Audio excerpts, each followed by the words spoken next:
It has been 7 days since Hurricane Sandy tore across the East Coast, causing an estimated $50 billion in damage. One of the hardest hit communities, New York's Breezy Point, where tonight 2 of our producers returned to the ruins to thank the people who helped them get out alive. Here's ABC's Juju Chang.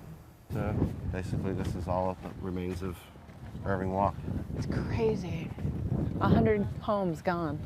It was an emotional journey back to Breezy Point, New York. The whole house is gone. To look for people they'd last seen as Sandy tore into this shore community and they were running for their lives.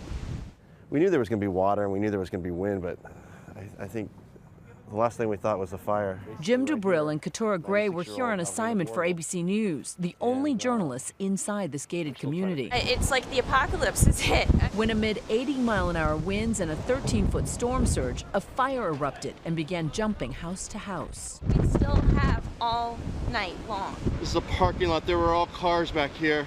It's all gone. This is what Breezy looked like when Jim and Keturah first arrived on the eve of the Superstorm. So you guys came out here to do a story about the holdouts. The people that didn't want to leave, the people that wanted to protect their homes. We're just going to check on her.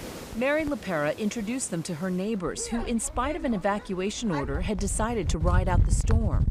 They all lived here on Irving Walk, the Cooks, the Heslins. Are you guys okay? And the O'Hanlons. When the storm first rolled in, It's in our front yard. Mary and her sister Joanne were defiant. When there's waves starting to crash right here, then I'll start to be a little concerned. Oh my God. Then the fire broke out. I'm really anxious. This was the couch, and we were all sitting here, You were sitting on this couch. looking out this window and seeing the fire coming right at us. Were it not for Joe Aldenofi, they might not have made it out alive. Can I hug you? I should never have really stayed. We should have evacuated, but I'm glad I stayed and was able to help a few people. Joe is an off-duty New York City firefighter. He led the group through murky, waist-deep water to his house. I was facing a fire on one side and I saw you on the other and I was like, I can do this. But there was no stopping this blaze. They had to flee Joe's house, too. All 4 of Breezy's emergency vehicles were dead in the water. The town's all-volunteer fire department was forced to evacuate people on boats. So you're pounding on doors and telling people, get out. You know, you got 2 minutes, and if you're not out in 1, we're breaking the door down and we're going to pull you out. Brian Doyle is a volunteer fireman. He was on duty that night.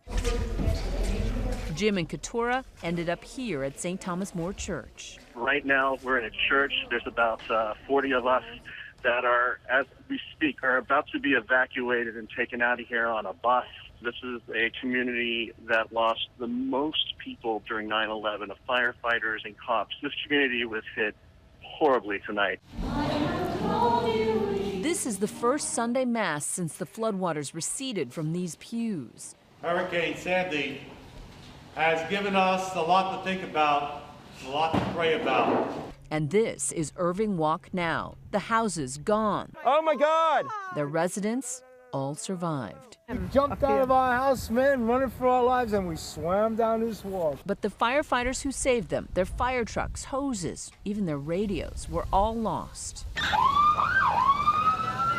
Today, they're limping out on calls. One came in while we were there, with borrowed gear on borrowed trucks. This one turned out to be a false alarm. But the community of Breezy is clearly vulnerable. And in these conditions, it's obvious it isn't just the fire department that's in need.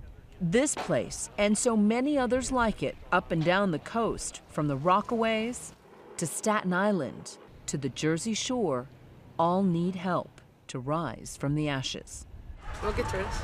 We'll rebuild the Paris house and we'll fix my house and we'll be back to having parties on the back deck. Parties on the back deck. You gotta think like that. For Nightline, I'm Juju Chang in Breezy Point, New York. Our thanks to the people of Breezy, as well as Juju, Jim, and Keturah.